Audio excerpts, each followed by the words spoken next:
What's up? We got The Walking Dead Season 6 recap. So it's been a while since we reviewed The Walking Dead because the hurricane happened. I was gonna do the review once I done Season 6, but when the power was out and I couldn't do it then. So why not on my long weekend do it? Because yeah, just, just get it out of the way so then we can review Season 7 when I'm done Season 7. So yeah, so I'm gonna go in order of what happened. So this season picks up with what happened at the last season with Diana's Hutch with Diana telling Rick to kill Pete after Pete killed Reg. So then this season picks up after at the Cinnabon where we see Gene Tagovic working at a Cinnabon in Omaha. Madam, I think you're reviewing the wrong show. You're reviewing Better Call Saul, not The Walking Dead. Wait, what? This is not Better Call Saul? No, it's not. It's The Walking Dead. But they do a black and white scene just like Better Call Saul. Yeah, but they're two different shows. Really? Yeah, they're two different shows. But they do a black and white scene just like Breaking Bad was gonna do. Yeah, but you can't talk about it because they're two different shows.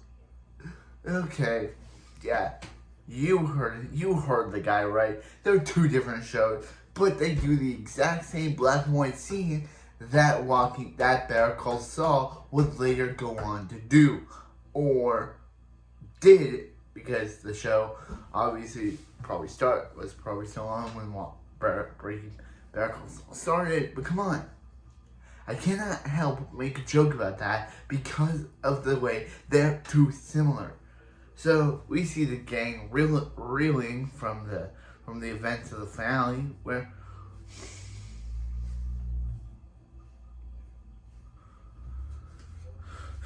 yeah.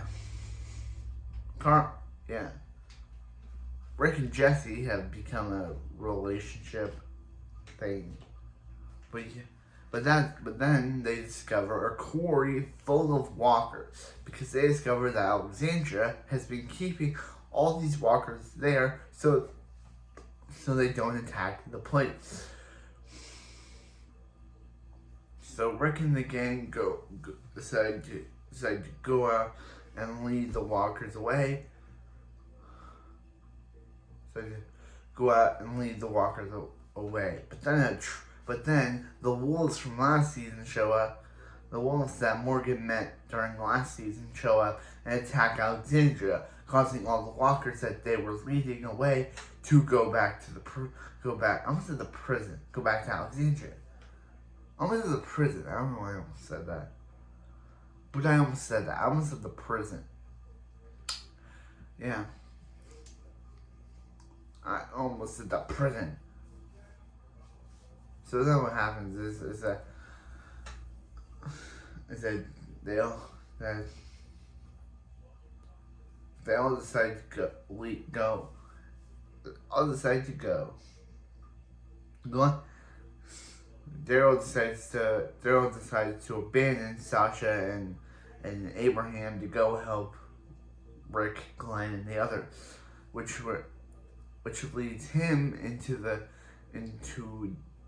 Dwight, his girlfriend, and his wife, Dwight, his sister, and Dwight, his wife, and his wife's sister. So they meet up with them. They try to rob them at first. They try to rob them at first, but then Daryl tries to rob them. But then he realizes that one of the girls needs a treatment, so he gives them back. But then the girl Tina dies because she went to where her two friends are and found them dead as zombies, and they ended up killing her. Dwight and his girl decided to take Daryl's bike and ride off. Daryl's like, "You're gonna regret this." She's like, "I'm sorry," and he's like, I'm sorry for stealing your bike. And he's like, yeah, you will be. So they ride off, and meanwhile, back at Alexandria, with all the Alexandria members almost killed, and Carol taking up the place as one of the Wolf members. Morgan decides to capture the guy that he met last season and decides to tell him his whole backstory about how he was just previously on Morgan's backstory. Morgan, after season 3, was just wandering alone, going crazy, until he met Eastman, a guy who helped him. Until he met Eastman, a guy who lives alone with his goat. And he helps Morgan, even though Morgan keeps telling him to kill him. Eastman's like, dude, I can let you go, and you can go, or you can stay, and you can help me. So he lets him go. He attacks him at first, trying to kill him because of his old, he's deranged Morgan look. But he's able, and he's like, no, he wants everything to be clear. So he needs everything to be clear. So Eastman's able to defeat him. The walkers want his goat, but Morgan's able to defeat them with his bow staffing skill. Eastman teaches him how to be a bow staffman. That's how he's really good at being bow staffs in the present. That's how he's a really good bow staffman in the present. But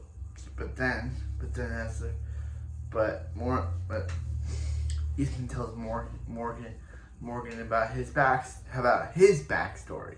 About in the past, he was this guy who saw this criminal go on death row, and his criminal tried to pretend to be nice, but he tried to help him, but then he revealed his true nature and revealed that he was just a sick psychopath. So he escaped and came to Eastman's house one day and killed all of Eastman's family, his son, his wife, and his daughter, and he's just hoping one day the criminal that killed his family will show himself, so he'll be able to lock him up and kill him.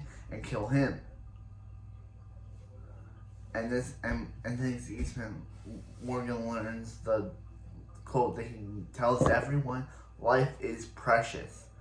That's what he learns from Eastman, that he takes onto himself. So as they're going, Eastman is bitten by a walker. His goat is, without knowing, watching his goat is eaten by a walker. So without his family, and he tells Morgan about how off screen he killed the serial killer by doing what he wanted and letting him starve to death for 40 to 50 days and die. So he got what he wanted in the end. So with that whole thing, he decides, since he has his family or his goat, he decides he'll take his life off screen, of course. So, and then we see Morgan walking away as we see a grave titled Eastman as he walks by. So, yeah, that was Morgan's story about how did we need this episode? I don't know. Did we need an episode of Morgan? I get why they made it. They're showing, oh yeah, this is what Morgan was before Eastman, and now here's what he is after Eastman. I get why, but yeah. So the wolf guy is like the wolf, the W man, as they call it, not W, coming double man. It's like, oh yeah, he's like, yeah, maybe I can be redeemed too, but Carol found something suspicious about Morgan, so she finds out that guy's evil. She finds out. She tries to fight Morgan, wanting to kill. She tries to kill Morgan, so she doesn't want to kill Morgan, but she has to. She'll need to, just so she can kill this guy. Morgan says there's good in him, and you don't need to kill. And she's like, yeah, I do. And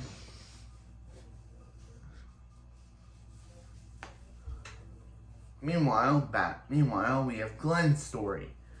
And they mentioned Glenn, did I? Glenn has a story where he and the guy from last season who Yaku absolutely despised, he becomes a better person. And he and Glenn become trapped on a roof full of walkers. And that's when the guy who once hated Glenn decides to kill himself, saying thank you to Glenn for redeeming him as he and Glenn are thrown to the walkers. And that's where we believe Glenn is dead for most of the episodes because he's not in the opening credits. So we're meant to believe that Glenn's dead. But fact is, Glenn's not dead because they would never kill Glenn by this point. So Glenn survives, and that's where he meets Enid. Remember girl Carl from last season?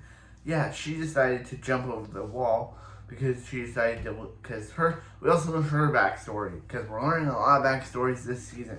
Her backstory was that she and her parents were just hanging out together when she tried to warn her parents about Walker and they got eaten by them, and she ate a turtle, R.I.P. turtle. She ate a turtle to survive, and that's when she created her signature motto, JSS, just survive somehow. And yeah, there's a lot of mottos. When she and Carl were trapped in the house when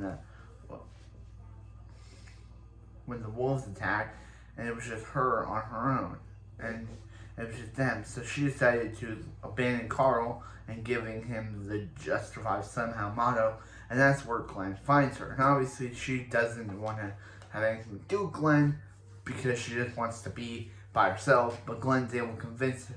She's like, she keeps talking about how's Maggie and everything, and so yeah.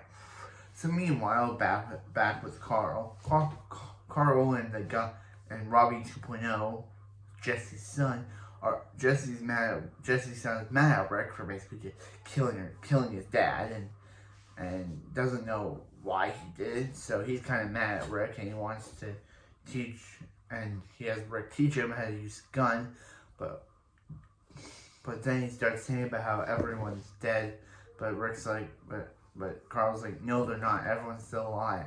So they get into a big fight. Deanna, she's bitten by a walker, and she's about to die. So what does Deanna do? She goes out fighting, dying by fighting walkers. Yeah, R.I.P. Deanna. You're a really good character.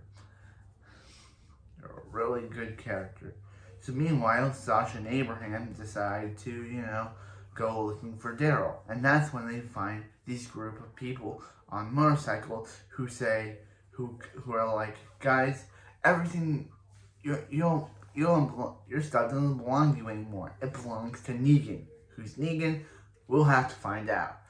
But yeah, he says everything in your stuff belongs to Negan, and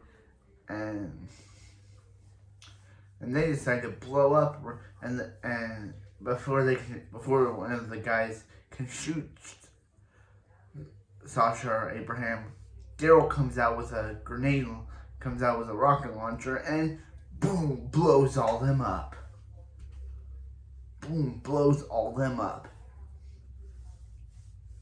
So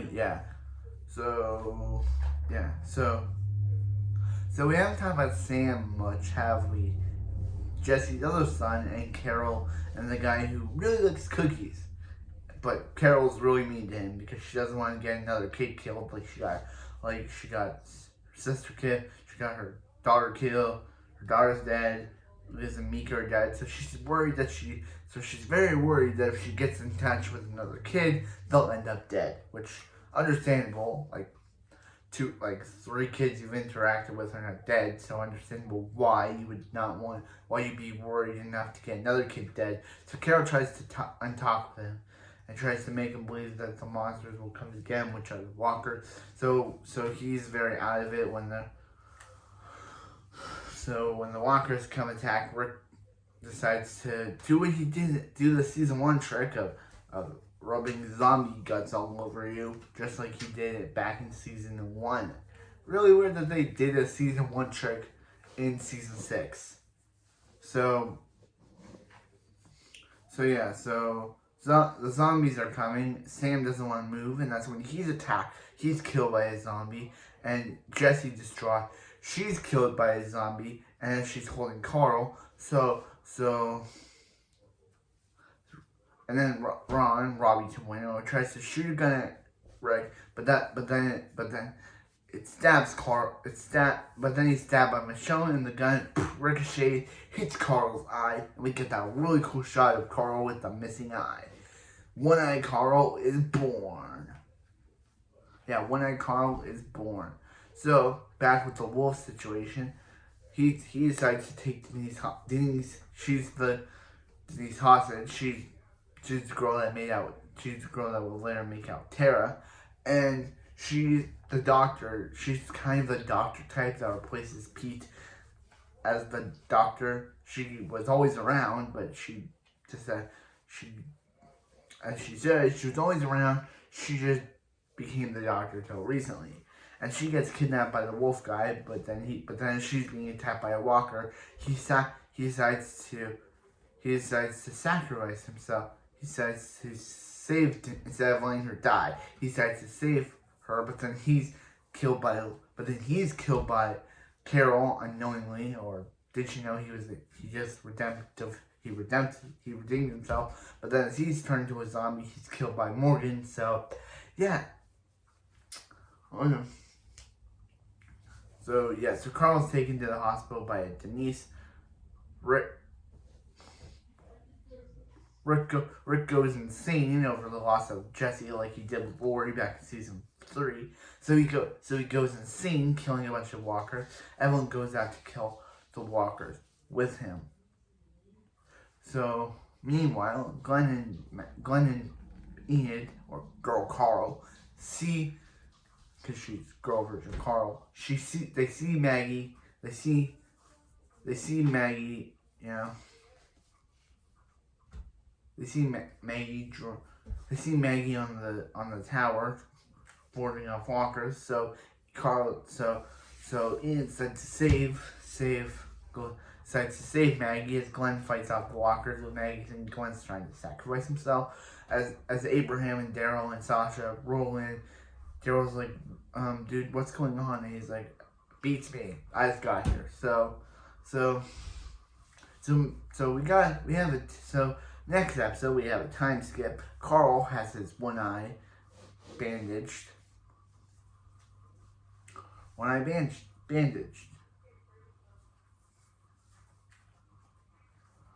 His is one eye bandaged.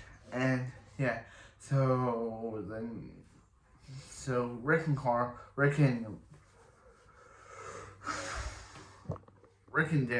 Daryl are just, you know,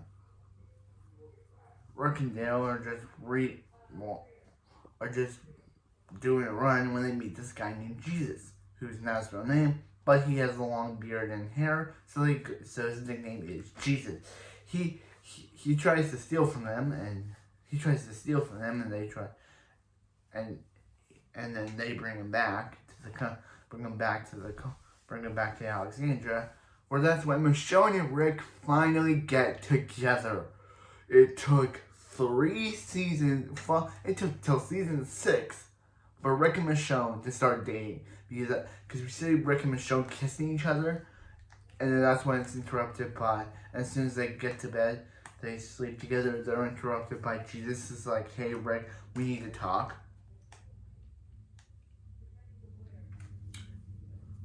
Finally, it took Jessie dying for Rick finally to get with Michonne. I'm sorry, Jessie, R.I.P. But I'm more of Michonne and Rick's supporter, so I guess she had to die just to get Rick and Michonne to be together. Yeah, I guess she had to die to get Rick and Michonne to be together. So yeah.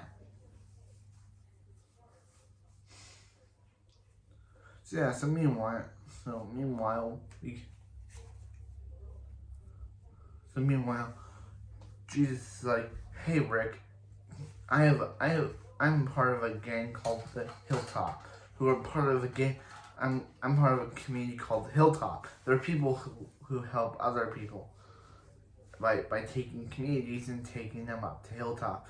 So Rick's like, "Wait a minute." Maggie's like, "Wait a minute. There's other communities besides us out there?" And he's like, "Yeah. If you come with us to Hilltop, you can see what it's like." So they go to Hilltop, and they meet Gregory, who is the absolutely worst character I've ever seen on this show. Because he doesn't call Maggie by her real name. He keeps messing it up. He doesn't call Maggie by her real name.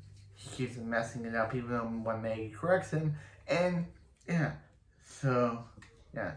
But that's when they're attacked by Negan's gang. We don't see Negan in this gang, but we see his gang, who are there to rob them. And they stab, and one of them stabs Gregory, but he's able to survive. And they turn on Rick because one of them was about to kill Rick, but Rick's like, "Hey, that dude came at me." So yeah, but Gregory survives, and so he's like, "Hey, Rick, the only way for us to be safe is for you to go to Negan's compound and kill his gang." So they go, but Maggie's pregnant. Obviously, forgot to mention that. So Carol tried to tell Maggie to stay behind, but Maggie won't listen, and that's when they're captured by some more saviors, who are a blonde, a female, an old lady, and another female, and so Rick and the gang blew up the Savior's compound, the satellite compound, and that's when they learned of Maggie and Carol's capture. So they decide to basically just kidnap them, and it's like, "Hey, if you give us one of our guys, we'll give you back your Carol and Maggie." So Rick has to give up the guy, but while that's happening, Maggie and Carol are captured. Carol tries to do the whole thing that she does and play the "ooh, she's too weak but she's really a badass" card to trick these guys into thinking she's some weak woman when in reality she's so badass. So yeah, so we learned this girl's, I forgot her name. Come on, what's her name? Doesn't matter. She's only in this episode. Doesn't matter to remember this girl's name. She's only in this season for like one episode, so it doesn't matter to remember her name. So yeah, so she tells her story about how she was just some normal employee, but when the zombie outbreak took, she chose to stay with her boss instead of her family, and because even though her boss was horrible, she chose to stay with him instead of her family. She ended up killing her boss, but she chose to stay with him instead of her own family. So Maggie's taken by the other lady, the other I forget your name lady, because I forget her name, and she's telling about how she discovered what Daryl did to the other savior when she was out looking for her supposedly dead boyfriend. So yeah. So the other guy wants to kill Carol so there's this guy who wants to kill Carol for Carol knocking him out. But they're like, "Don't kill Carol." But then he's actually turned into a zombie, and they're able to escape. They sick the zombie version of that guy on the old lady, and she dies. Then, because she's evil, they have her fight the, I forget the name lady, and she tries to, and she, even though she's evil, she strikes Maggie and feels remorse for it because that could have hurt Maggie's baby, but Carol takes her out with a gunshot to the head. But then, now we have the last, is the evil lady, who I also forget the name of because she's in this episode only one. So, yeah, so So Meg and Carol decide, because she's being so evil, Meg and Carol decide to leave her to the zombies, letting them eat her alive. So then they decide to call the kill room guy so they can burn them up. And this causes Carol to basically get, not want to be a killer anymore. So yeah, so Rick's like, where are you? Where's Negan? And the guy's like, I'm Negan. So Rick's like, yeah, I'm sorry, but shoots that guy in the head. Unknowingly, yeah. So Rick shoots a guy, and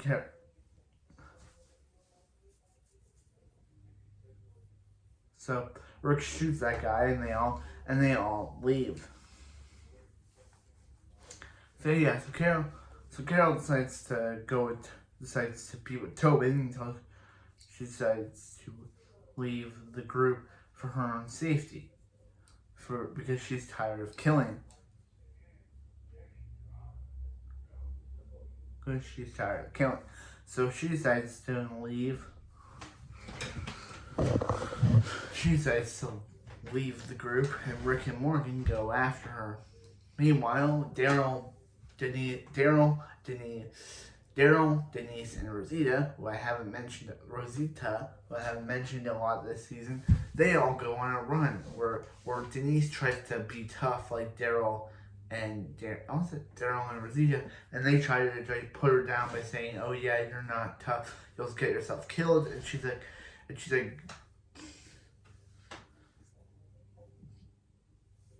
and then she's like, "Oh yeah," but she's like, "No, the only reason why you're tough, Daryl, is because you remind her of her dead brother.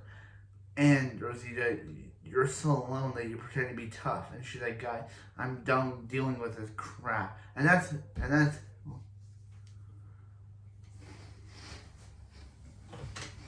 And she keeps talking until her monologue cut short by an arrow through her eye and killing her. And we learned that person was Dwight, from the guy that Daryl met, who has a burn scar on his face. And he actually meant to kill Daryl, not Denise, but he hit Denise for some reason. I'm guessing he's a terrible shot. So they're like, "Dude, you're coming with us. We're Negan's men now, and you're gonna work for us." And they're like, "Yeah, no, you, yeah." So they get. So Glenn and Michonne also get captured by Dwight and the others, and then they get knocked out. So for blowing up the compound, yeah. So then what happens is so they get killed for blowing up the.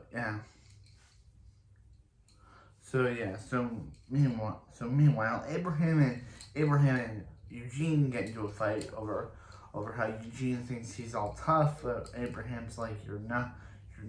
Just because you have a new cool haircut doesn't make you cool. So what happens is that they all get captured by the real Negan, who meets Rick and the others. They get captured by the real Negan, who is very much real and is played by Sam and Dean's dad from Supernatural. And he shows up, and he's like, "Who am I gonna? Who's the leader?" And he's like, "It's Rick." And Rick's like, "Hey guys, I'm Rick." And he's like, "You can tell me about my baseball card. It says Rick Grimes." And he's like, "Oh hey Rick." And then he meets Carl, and he's like, "Hey Carl, you're a serial killer or a serial killer junior." So yeah, but then Negan takes out his battling steel and hits someone. We don't know who it is, but he just keeps hitting them and hitting them and hitting them over and over, and that's how the season ends. We don't get to see who it's till season 7. Season 6 was really great of a season. We had a lot of deaths. This season. But anyway, that's it for this video, and I'll see you next time when we review more of The Walking Dead seasons. We'll review The Walking Dead season 7.